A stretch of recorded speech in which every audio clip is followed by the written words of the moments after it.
The iPhone 16 Pro has finally arrived, and it's packed with a few fresh upgrades that are sure to catch your eye. This year, Apple has shaken things up once again, at least somewhat. And one of the first changes that you'll notice is the shift in color options. Gone is the blue titanium from the iPhone 15 Pro lineup, making way for a brand new, just as boring color palette. No fancy color options like the base model received, which, in my humble opinion, is an absolute shame. The 16 Pro only comes in 4 finishes: the classic black and white, the same durable natural titanium from last year, and then the new standout flagship color, desert titanium. And I will say this new shade is definitely the most interesting, in large part probably because it's new. But it does bring this sort of rugged, sophisticated look that I'm kind of on board with. And the brushed titanium from the 15 Pro is back this year, and I have to say I'm still a huge fan. The texture not only looks premium, but also has a practical advantage. It's much better at hiding fingerprints compared to glossier finishes. And it's kind of hard to get it to show up on camera, but during all the promo videos, the desert titanium kind of looked goldish, but in person in certain lights, it's kind of got this pink, aura going to it. And I like to describe it to people as a mix between the natural titanium and the white titanium. It kind of sits right there in the middle. It's got a little color to it, but it definitely looks pink in certain light. Another thing that'll grab your attention right out the gate is the increase in screen size. The 16s have a larger footprint this year for the Pro and Pro Max, coming in at 0.2 inches larger on each one. It gives you either a 6.3 or a 6.9 inch screen with thinner bezels all the way around for better edge-to-edge immersion. And to be honest, I'm still on the fence about the larger screen size. Don't get me wrong, I'm all for the smaller bezels, that's always a welcome improvement, but I wasn't necessarily hoping for a bigger phone. In fact, I would have preferred if they had shaved off 0.2 inches instead.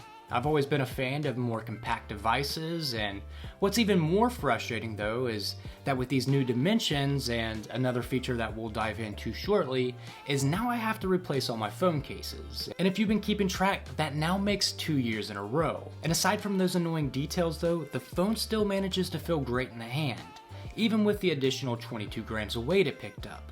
In previous years, the Pro models always had some kind of additional standout physical feature that set them apart. For example, the iPhone 14 Pro introduced the dynamic island, and then the 15 Pro had the action button. But this year, both the standard and the Pro models share the same new physical feature, the camera control button.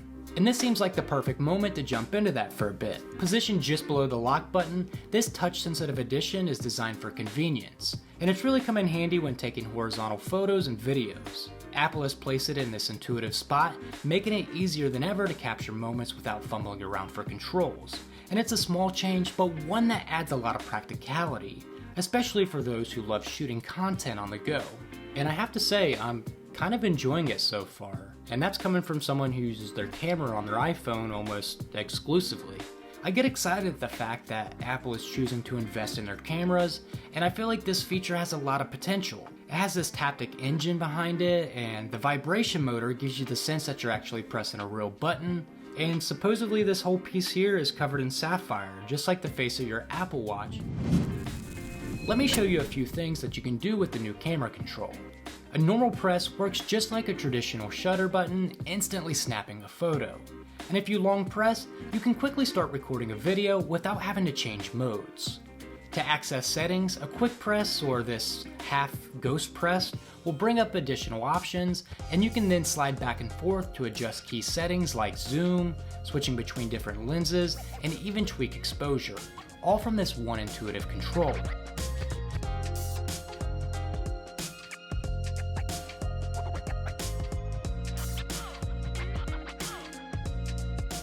Apple has also mentioned that third-party apps using your camera will also be able to take full advantage of the new camera control button. And so far, I've found this button to be pretty useful.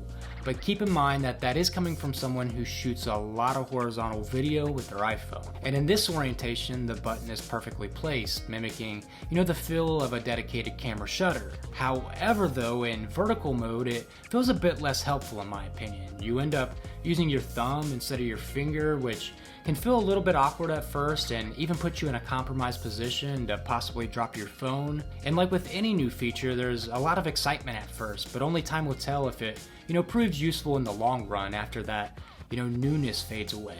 Which brings up a good segue. If you're not already subscribed, go ahead and do so now to make sure you don't miss the long-term review. There were also some exciting upgrades to the iPhone 16 Pro's camera system this year with 3 new lenses.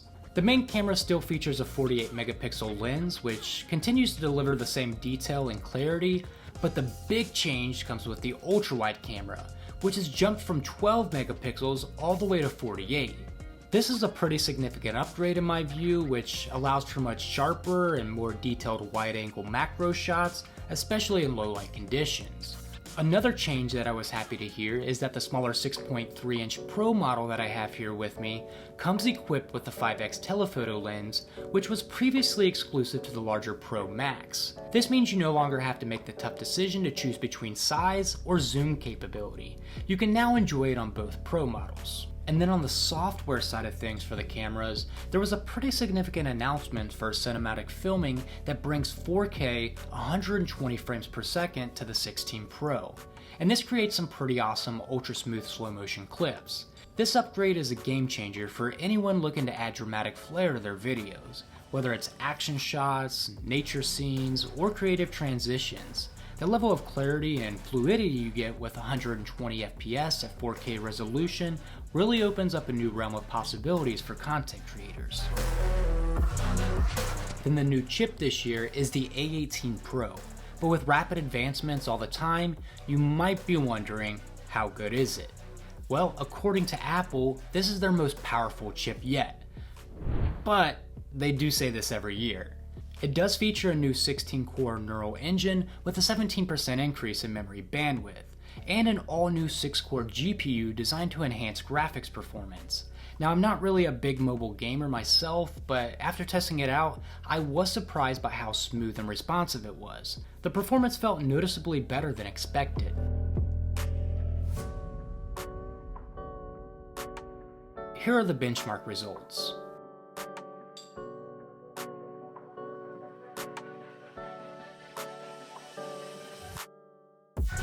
And it's about what I expected, no groundbreaking surprises, but still a solid improvement. The real standout though is the increase in memory bandwidth, which should make machine learning tasks noticeably faster. And I think the biggest performance gains will show up in areas like with Apple Intelligence, where the improved processing power should make a real noticeable difference.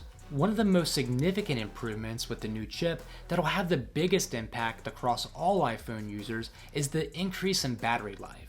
The iPhone 16 Pro now offers up to 27 hours of video playback, which is the biggest jump that we've seen in quite a while. That's a 4-hour increase over the 15 Pro's 23 hours, and after using it for a bit, I've definitely noticed a substantial difference in how long I can go between charges. And considering I've been using this phone more than usual for testing, I'm really impressed with how it's held up. MagSafe also saw some improvements this year, allowing you to wirelessly charge at up to 25 watts. And while it is nice that they're investing money into wireless charging, you do now have to go out and spend more money on the new MagSafe Puck in order to unlock it. The past several months have been packed with exciting events, updates, and new product releases. As 2024 comes to a close, it feels like this year has been more focused on the software innovations rather than, major hardware overhauls. And that's not to say that I didn't enjoy the upgrades we got, but I have a feeling that I'll appreciate iOS 18 even more. So that's the new iPhone 16 Pro, and it comes with the same starting price and storage options. And if you want a deeper dive, check out the links below for more details. Thanks for watching, and I'll see you in the next one.